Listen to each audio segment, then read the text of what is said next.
Good afternoon and welcome everyone to This Is It, Straight Talk for the Blaxit community. I'm your host, Devin Austin, aka the Divine Miss D, and I'm here every Saturday afternoon from 12 noon to 1 p.m. right here on Blaxit Radio. Today's show, we have a very special guest who happens to be a friend of mine. Her name is Vicki Locke. Vicki and I met back in 2016 when we were both invited to create and launch a Black Expat women's Facebook page, the first of its kind, called Black Women Thriving Abroad. And then I had the opportunity and the pleasure to meet her up close and personal in 2019 when I organized a group to take a 14-day trip to Mexico. So I'm really happy and pleased to have her on the show today. I think you'll find her experiences at as I call her, a globe-trotting nomadic author. Okay, so without further ado, let's welcome Vicki to the show. Hello, Devin. Hi. Pleased to be here. Yeah, thank you for joining me today. I don't know if you remember. I think we met back in 2016 when we were working on Black Women Thriving Abroad. Thriving, yes, we did. But it was on the phone. We never really got to connect. It was on the phone. And I think we were pioneers back in those days. Oh, well, that's a nice term for it. And actually, you know what I was thinking about yesterday? I still have my introduction video that I did. Uh-huh. That was my introduction to Zoom. Oh. And it was so difficult for me, but I still have it. And it's actually on my That Bella Life website. So if anybody's interested in listening to it, they can pop over to That Bella Life on my YouTube channel and listen to it. And then we got a chance to meet again up close and personal in 2019 when I organized the group and we came to Mexico and met. Absolutely. Yeah. So absolutely. anyways. Had a grand time. Yeah. So I'm very excited to have you on the show today. And I know you're everywhere. I can barely keep up with you. But before we get into all that, let's take a minute, if we could, and I'd like to have you maybe introduce yourself to our audience and tell them a little bit about your pre-expat life. I am originally from North Carolina, and I have to preface everything with that because you'll hear a Southern drawl slip in from time to time. And you mix that with a little Spanish and you've really got something that's interesting to hear. But I was born in North Carolina and spent quite a few years working with the Air Force. I'm a trained software engineer, actually, which has nothing to do with writing, has nothing to do with storytelling, but that's how I started my career with the Air Force. And then later on with America Online. And it was there that I developed a love for writing and telling stories and developed an immense interest in traveling the world because I had an opportunity to do that. So I spent quite a few years working for corporate America and then working not so much in software engineering, but sort of edged over into storytelling because I was also asked to write speeches and presentations and all such as that for executives. So consequently, you learn the importance of telling stories and how writing can, depending on the type of writing you do, can impact other people. And I also had this desire to travel. So over the years, all of those interests sort of combined and they placed me where I am today. Uh-huh. Many years in quite a few different places. So you and I have talked about that. From the Azores to Belize and Mexico and Guatemala and quite a few other places. So when did you actually leave the U.S.? I left the U.S. for just 2 years back in the early 80s when I spent time in the Azores with my family. And I think that's when I developed a love for learning more about and living abroad. My next foray didn't happen again until 2014 when I made the decision to leave the U.S. from Florida and to go to Belize, where I spent subsequently 5 years there. And why did you choose Belize? Did you have any, when you were deciding to leave, did you have any, like a list of countries that you thought you wanted to live in, or how did Belize come to be the place that you went to? It's sort of funny. I smile about it now, and generally when I tell people what I actually did, they find it unbelievable. But I had moved several times after my kids were up and grown and moved away, and I was divorced. I had a lot more freedom to do what I wanted to do. So I moved in several places in the States and wasn't quite satisfied. And the final stop was in Jacksonville, Florida. Spent 3 years there, and I was absolutely miserable most of that time because it just didn't feed what I was looking for. And that was writing stimulation and to see and do more things. But I had been keeping track of a number of places abroad that I might want to visit. It never occurred to me that I could live there. And among them was Belize. Also there was Thailand and Portugal, because I liked the Azores. So I actually tossed a few pieces of paper in a hat and pulled out Belize and did my research, so to speak. English speaking. That means that won't give me too much trouble. So I decided, yep, that's where I'm going. Now, please know that all of this took place in one afternoon. It did. And within 40 days of that day, I was standing at the airport in Belize. Wow. A 1 hour decision, 40-day exit strategy. I had sold much of what I had already. So I didn't have a whole lot to contend with because I had been moving so much, and I'd been losing things along the way because it was just too much stuff for one person to need. And I soon figured out I don't need all of this. So I arrived in Belize with 2 checked bags, my laptop and my purse.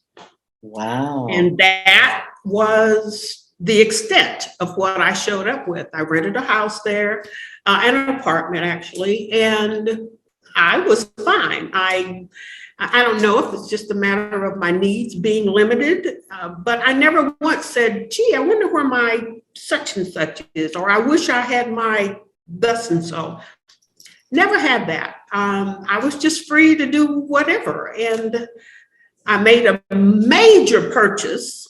I bought a bicycle, a used bicycle, and I was set. I thought you were going to say you bought a house. I know, a bicycle. It never occurred to me to buy anything. At that point, it just seemed that buying things meant a measure of permanence. Right. That I wasn't quite ready for at that point. So, and I still have it for the very same reason.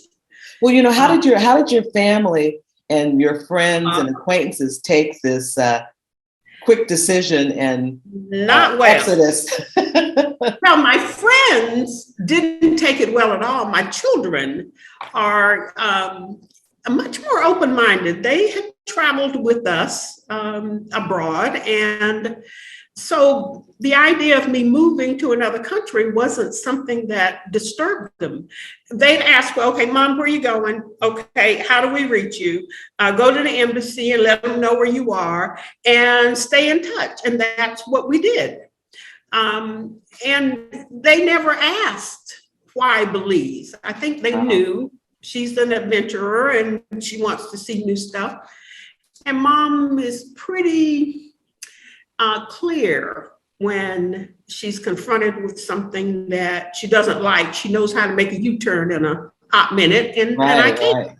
Yeah, so I don't think they worry too much about me. We all stayed in touch, and what you doing? If a week went by and I didn't talk to them, they go, okay, you went to the jungle, right? And I'm not going to ask why, but you came back and you were unscathed, so everything's fine. Yep, good. I'm writing and I'm having fun. That's all they wanted me to say. And riding your bicycle.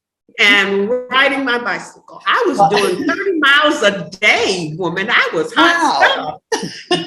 Yes. Well, I lived on was 24 miles, and I'd do 15 miles up and struggle 15 miles back to get home. Wow. So that worked out well. Well, I totally admire you, and I especially admire the 2 suitcase strategy. Yeah. Because we had so many bags. So, I mean, I would love it if I could have just thrown some stuff in a suitcase and taken off, and it would have been a lot easier. But since you're in Belize, because I know that's also a popular place that people like to go to, I think primarily because they speak English, and I think they use the US dollar as well, right? It's pegged, their currency is pegged to the US dollar. Well, so while you were there, tell me a little bit about, first of all, where did you stay when you were there? Did you tell me something about, were you the one that told me something about an island or something? I was in Placencia, and Placencia is a peninsula about mid-country. The islands are up north near Ambergris Caye in San Pedro. I was mid-country, and but by the beach? By the beach or no? Yeah, lived on a peninsula. Oh, okay. So we had on the one side, there was a lagoon. On the other side, the beautiful Caribbean. Oh. And so my trek up and down the peninsula, I mean, I could go 24 miles and never go hit the mainland. But if I wanted to, I could always do that as well. Right. Well, now since you've been to other countries, which we will talk about a little bit later, but how would you compare living in Belize with living in some of the other places that you've been, just as far as living goes? Can you give us like a little bit of hint about what life is like living in Belize? Because I haven't been. You haven't been to Belize? No, I haven't been yet. Okay. Well, it's sort of a mixture of, if you want nightlife and a lot of parties and a lot of partying type of activities, then up north in Ambergris Caye and San Pedro, Caye Caulker, that's pretty much where people go. Placencia, which is where I was, is a lot more chilled. And I'd love to give myself credit for having chosen it, but I didn't. Somebody said, hey, you ought to go there. Try that. And, oh, okay. And that's where I went. But it is the life there is very slow. Nothing happens fast. And I didn't miss a lot of luxuries because I'm just not quite into those kinds of luxuries. I mean, like, where's the mall? I mean, if I never see another mall, I'll be fine. But is there one? But you certainly, is there I see the look of panic on your face. I need my mall. But no mall. There are, in the whole of the country, there are no McDonald's, there are no chain stores, and no Walmart. You want to go to Walmart, you cross the bay, go over to Merida, Mexico, and you have better shopping and more things available. But Belize itself just does not, they lean more toward the ecological. You go to the Jaguar Preserve, you go to the Amaya ruins, you to the rivers and hiking up mountains and that kind of thing. And of course, there's always the Caribbean to play in. Is there an actual African American expat community there somewhere? Oh, now there is not African American. There is an African Belizean culture there. Yeah. Garifuna. They are Black people, and they came from, I think it's Saint Lucia. I think that's the island. But it was before Belize got its independence from England, from Great Britain rather. And so There are Black people there. They are Garifuna. They speak the Garifuna language, but not very often and not everybody. English is the language you will hear most often, but if you walk away and people start to talk with each other, you'll hear a little Garifuna and you'll hear some Spanish. Right. A little bit of Mayan, depending on who's doing the talking, but you can pretty much go anywhere and expect to hear English spoken. All of their documents are based on the British Commonwealth structure. So, well, now I know when expats leave and go to Belize, in a lot of places we tend to, get together in particular areas. So for Belize, was there, even if it wasn't necessarily an African American expat community, was there actually a community more where there were more expats than other areas, or were people just kind of spread out everywhere? You would probably have less expats in Belize City, which is the largest city, but you would have a lot of Black people there. Oh, okay. Okay. Wow, interesting. And you have the expats you see are probably Keykalker or Ambergris Key or Placencia. There were quite a few there. Actually. And then there's the northern part of Belize, Corzal, which is right at the top just before you go over to the Mexican border. And you have expats there, but they're not Black expats. Right. Well, what's the visa situation like in Belize? Is that the one where you can get your residency or something, like as soon as you get off the plane? Actually, not residency when you get off the plane. Your plane ticket actually has included in it a 30-day visa fee, a fee for the 30-day visa.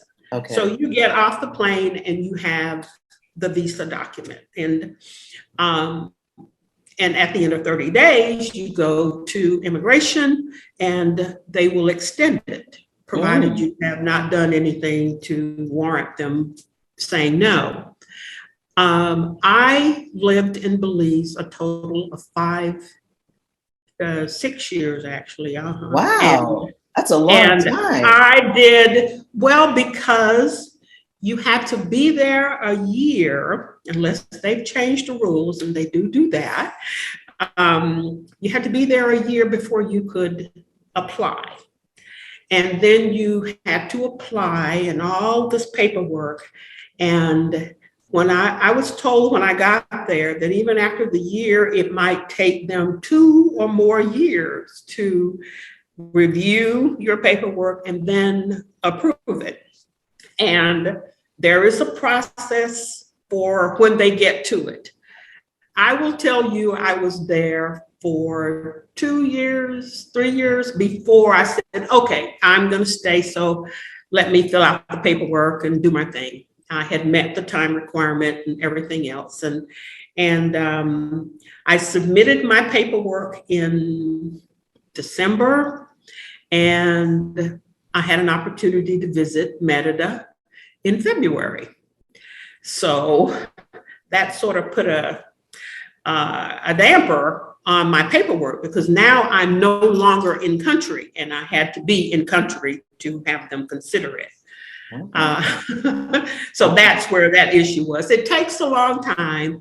And to give you some sense, because it was actually kind of funny, because I had been in Merida for 2 years, and somebody from immigration in Belize called and said, we're ready to do your police interview. I'm not there, and I'll probably won't be there for another month, because I had planned to go back.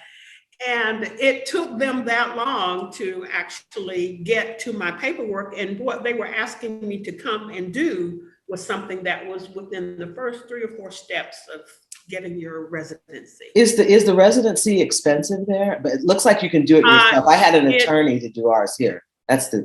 Okay. That just goes to show you.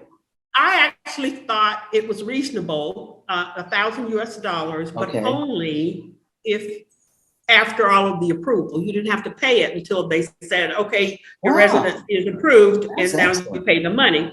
And there are a couple little supplemental fees. You need a notary, you need a justice of the peace, and they charge blah, blah, blah, whatever that is. And it's a small amount. But I actually thought it was reasonable. But while I was there during the pandemic, I was, I won't call it marooned because it was like my second home. They doubled the amount to $2,000 and US dollars. Right. And then there were a few other fees. And they actually doubled the monthly visa amount. So they, in essence, made it more expensive to stay there. So that, I guess the point was, we will encourage you to do residency. Right. And but by that time, I had made other plans. So. Right. Now, something else. Okay, so you can go, you get 30 days, and then you can go and get it extended. How long can you keep going back to get it extended before you actually have to leave the country? There is no rule about, because as I mentioned, I've been there for almost 4.5 years, paying every month. You're kidding me. You just keep going down to, oh my goodness. Yeah, and then I think the good part for me, well, good on one hand, not so good on the other, they had increased the price, but they would allow you to pay for more than 1 month at a time. Wow. So you didn't have to go and show up in person in immigration and pay them. You could go and pay for 3 months at the time. And so you could go like quarterly. What's the healthcare situation like there? I would not recommend you go there if you have a chronic, long-term, or something that's medically intensive. They do have hospitals.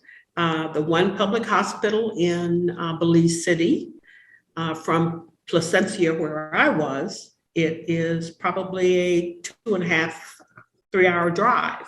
Wow.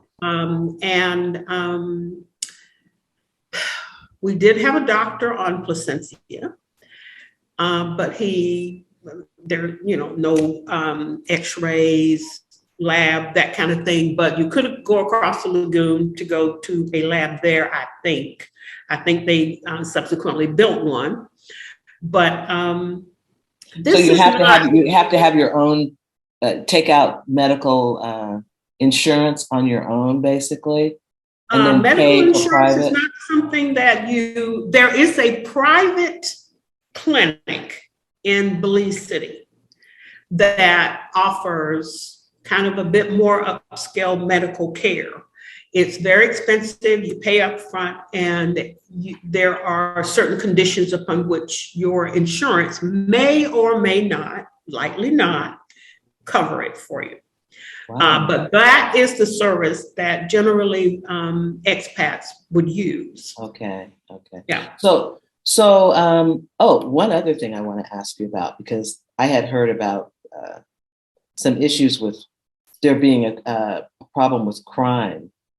Did you find that to be the case when you were there, or is that? I did not find that to be the case where I was in Placencia. Now, I don't want to exaggerate the crime in Belize City, but that is the Mecca. If you took away all the stats for the crime in Belize City, Belize would be paradise because the numbers would plummet. That is where you have the preponderance of homicides or other things that you would categorize as something unsavory for yourself. For instance, once, not even before I got there, well, it was just about when I got there, I was warned, Belize City is not where you want to live. No, that's not it. Now, yeah, so find something else. And so consequently, that is where you find most of the crime stats being generated. But you always have what I call crimes of convenience. Right. I mean, if I leave my bike unlocked in my front yard and somebody takes it, I have just told them that's not important to me. Right. So you can have it. So, and my scooter, the same thing, you don't lock up. I actually had a scooter, and I made a point of locking it up, and my bicycle, locking it up. But I will also tell you, I have left my house many times with the door unlocked and never thought much about it because I was more familiar with the area around me. I don't recommend that for everybody and where you live.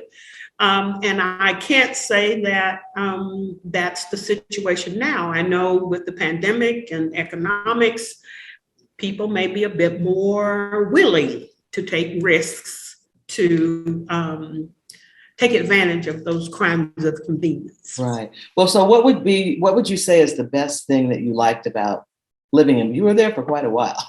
So Yes. What would you say is the best thing about living in Belize? I think the peace, the quiet, because when I went, I was trying my best to get off a treadmill, and that is the treadmill. I didn't have that in Belize. It is a very low key, slow moving kind of environment people go to. I mean, for instance, it's 24 miles long, and Placencia probably takes up about mid part of the peninsula right out to the tip in the Caribbean. And in there is two little villages, one at the very end and one that is a Garifuna village that's between the village at the end and where many expats build their huge homes. So you have to come through all of that. But you don't expect anything to happen quickly. And it didn't take me long to figure that out. You know, somebody says, well, you're going to be here at 4 o'clock. 4 o'clock could be Tomorrow. 7 or tomorrow.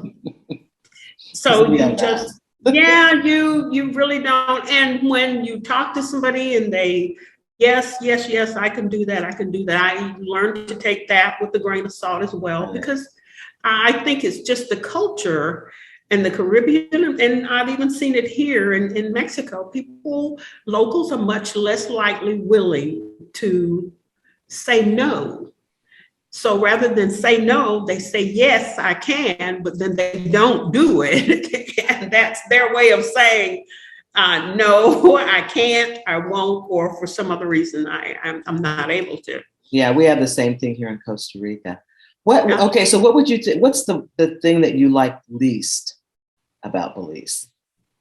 I think the very thing that made it attractive to me, the ability to look at the ocean and be inspired and the slow pace and all that.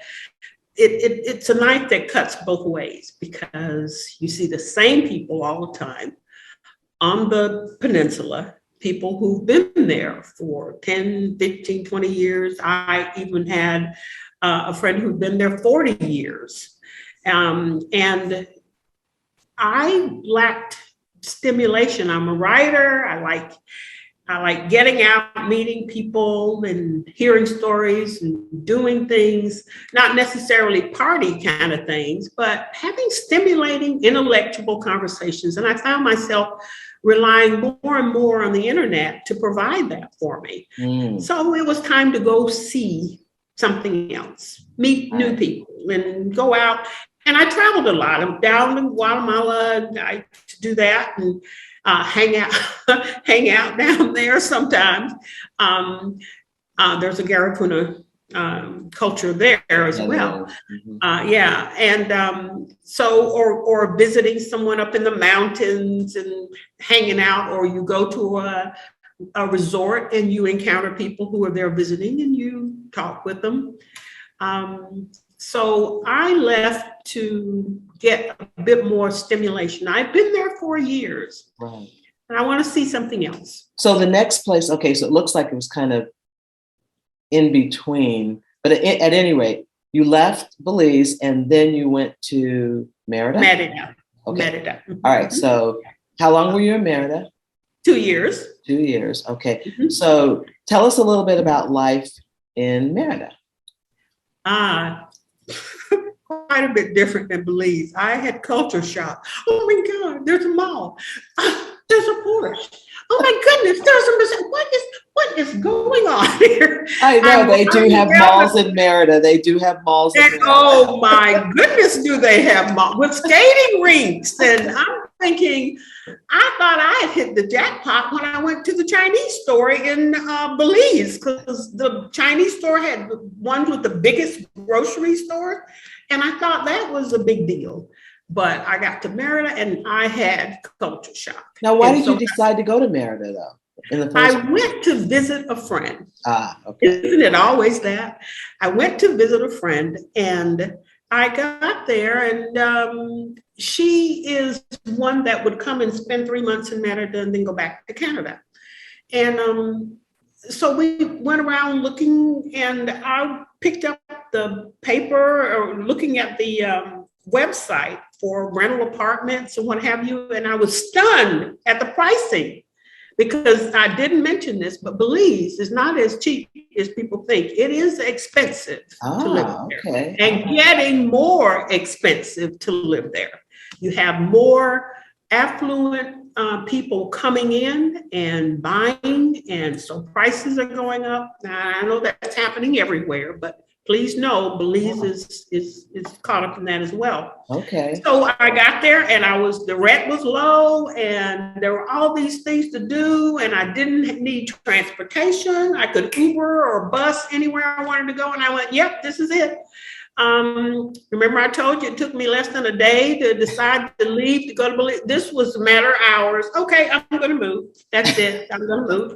And so I went back to Belize, packed my little happy stuff, and came back, 2 bags, purse, laptop. There you go. Spent 2 years in Merida, had a great time, and I left because I was coming back to visit friends in Belize. And I arrived just as the pandemic did. So I was stuck there for a year and a half. And as soon as that window opened for me to get out of Belize and go somewhere else, I actually booked a flight out of Belize. A friend of mine said, you ought to try Watuco. And I went, where's that? I don't know. I get on the internet, figure out where that is. Okay, that sounds like a pretty good place. I want to see the Pacific. Never been there. Want to go to Oaxaca. Why not? I packed my bag, 1 bag this time. Laptop. I have my 1 bag and my backpack with my purse and my laptop. And so what did you leave? Pardon? What did you leave? I left TV set that I purchased and a few other, but these were only things that I gathered in 18 months that I'd been there for the pandemic. And I lived in a furnished apartment, so most of what was there wasn't mine anyway. I will tell you one thing I miss, and that is my salad spinner. I looked all over to get that, but I left Belize and flew in order to get to Mexico. Given the border restrictions, I had to fly out of Belize to Miami, from Miami to Mexico City, from Mexico City to Watuco. Okay, now that's where you are now, right? I'm in Watuco. And you've been there how long? I've been here 7 months. 7 months, okay. So I understand that the restrictions have changed or are changing. I don't know what was going on when you were there, when you went 7 months ago, but I know they used to give people, what is it, 180 days? 180 days, not guaranteed anymore. Yeah, I know. So what happens with you? You already have your time. Oh, I got my residency after I got here. Okay, so I have a 4 years temporary residency. So I don't have to you have your residency. Okay. I have my residency. They changed those rules too, though, I understand. Yes, they did, because I was fortunate enough to arrive during a window when they were doing that, and I met the requirements, because the requirement was that I had been in Mexico during 2019, and I was. Wow. So, okay, so Mexico is very popular. So let's just take a few minutes and maybe just tell us a little bit about where you are in Mexico and maybe give us an idea of pricing and those kinds of things. Now, Huatuco is Oaxaca a state? Oaxaca is a state. Okay, it's in the state of Oaxaca, or no? Yes, it is. Okay, it is. And it's on the coast. How far from the Oaxaca? Oh, Oaxaca City. Okay. Yes. I'm probably 7 hours by bus. Wouldn't recommend that. Oh, wow. And 3 hours by, because the bus goes around the mountain range and all that stuff. Whereas if you could car, you could get there faster, or if you actually flew, which is what I do, to get there. I fly from here to Mexico City and Mexico City to Oaxaca City. So why there instead of Oaxaca City? I want to be near the water.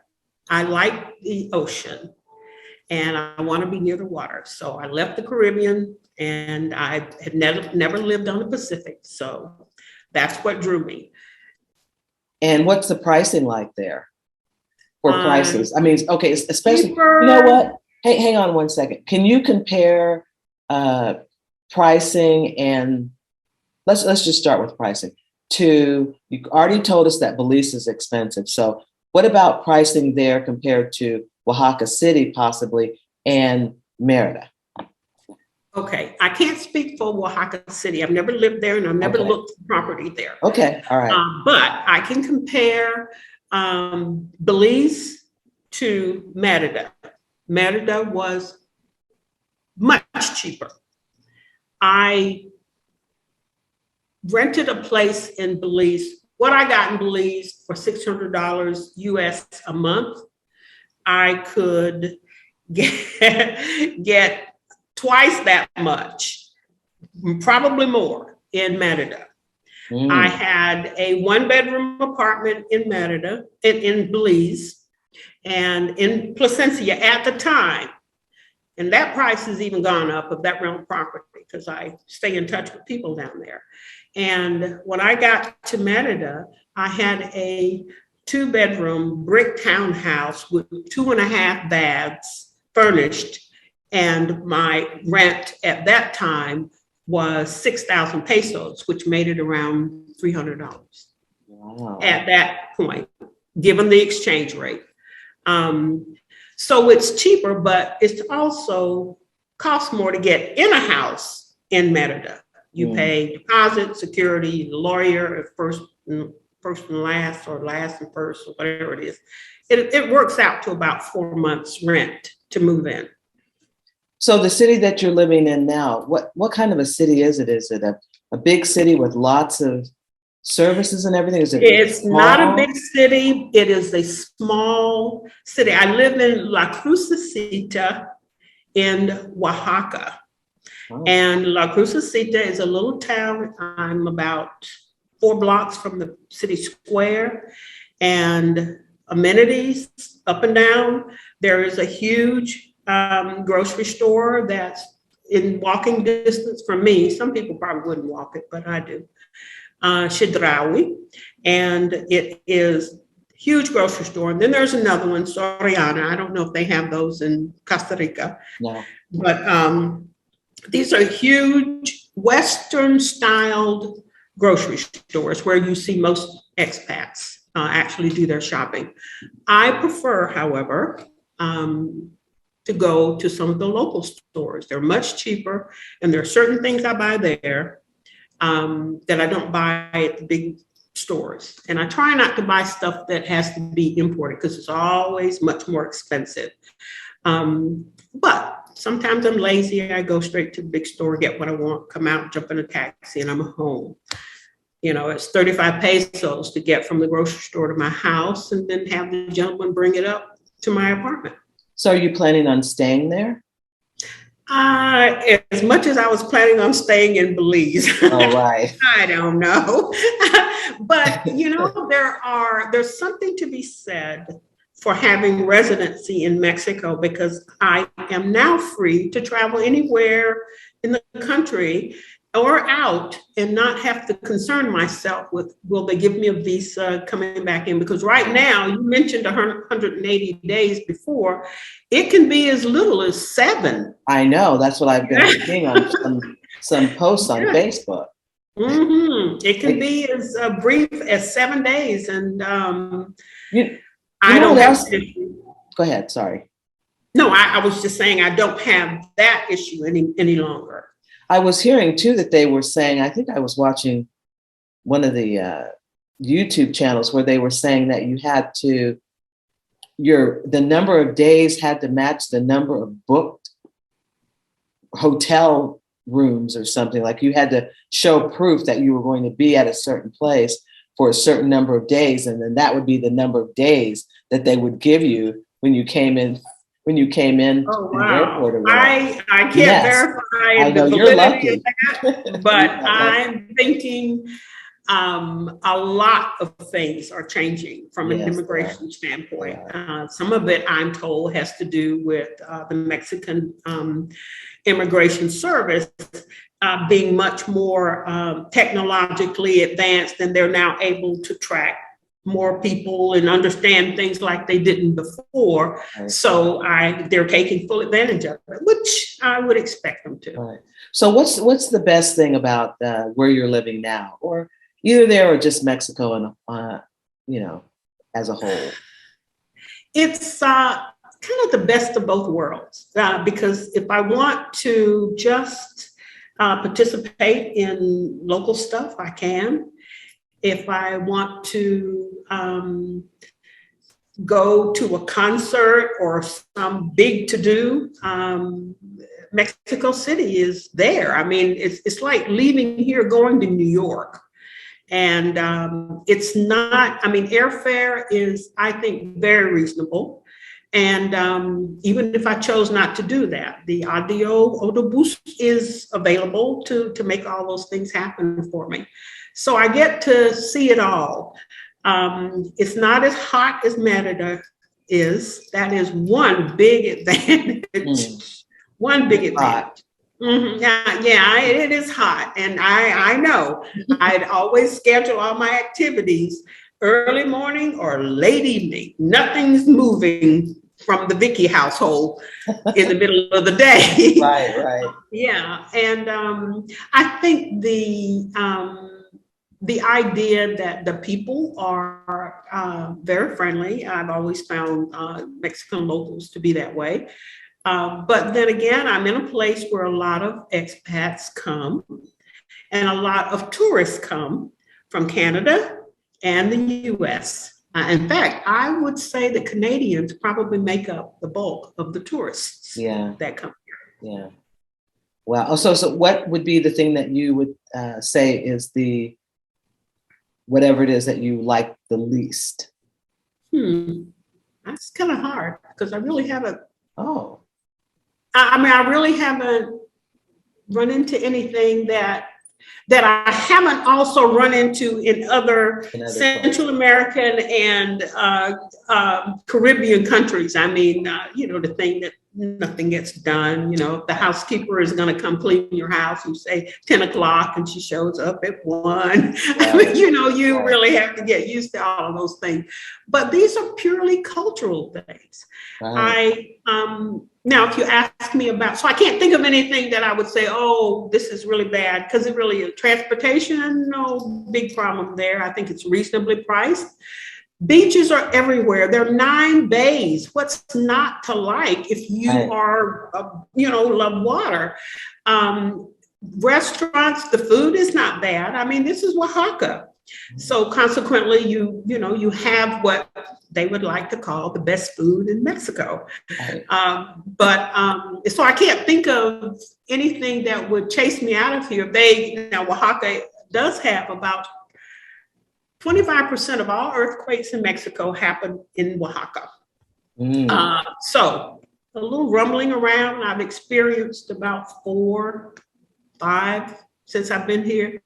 So much so that I don't even pay much attention anymore unless it shakes the house itself. And then I'm going, okay, Vickie, should you go outside and watch it in the yard, in the street? But that doesn't even get me because, virtually no place is safe from those kinds of things. Right. So then, out of all the places that you've lived and all the places that you've been, what's your favorite? So far,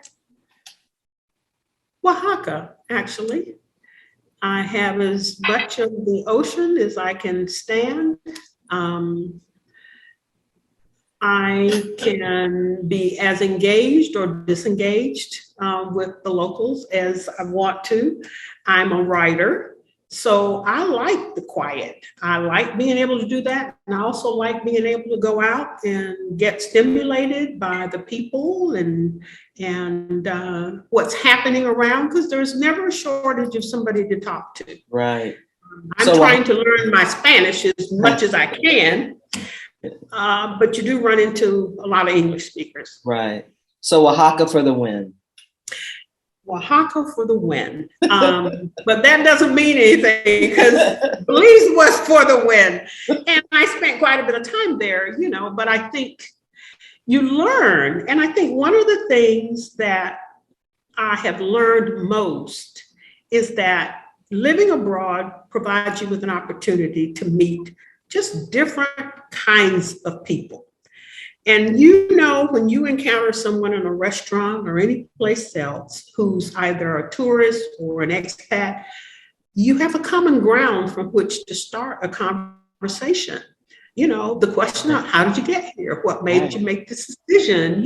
So, and you meet people that are of a different ilk most of the time. Sometimes you meet people who show up and they're looking to turn wherever they are into Podunk, Iowa, and that's just not going to happen.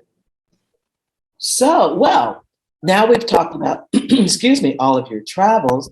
Let's take some time to talk about your love and your favorite thing, your storytelling, writing, your projects. Yay! Let's hear it. I love that. And travel gives you so much material to play with. It really does. I draw upon my Southern roots growing up, but mostly from what I see around me. So I like to write short stories. I am a ghostwriter. I write for other people as well, which is also very interesting because I get to delve into things that I probably would not have any interest in otherwise. I mean, writing for a police commissioner.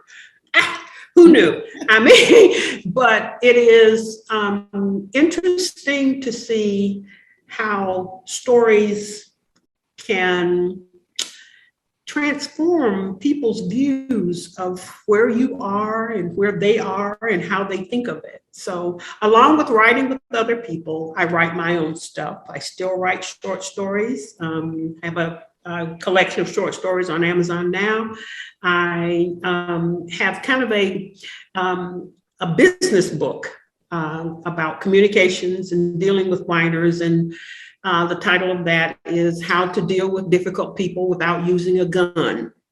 So it's kind of a fun take on, whiners and slackers in the workplace, which drew a little bit from my corporate experience.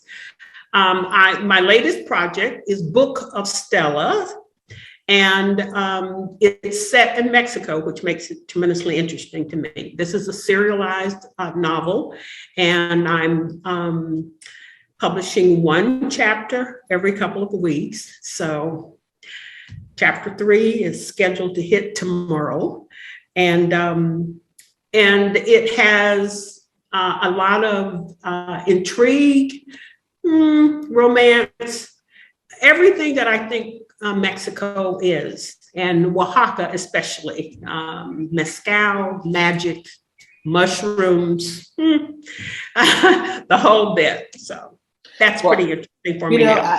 Is that a new way of writing a book, what you're doing with the serialized? Because I had never heard of anything like that. And, I was there for the first chapter, and I found that, first of all, I found it so interesting, just the way that the book was written. I think you call it a book about a book or something like that. Yes, it's very interesting because you're following the writer and the critiquer, or the reviewer, or whatever. But then you've got the story that's going on. But what I thought was really interesting was the group that you have that meets after or between chapters to discuss the book, and they're allowed to make recommendations or whatever for what they want to see in the book. Is that something?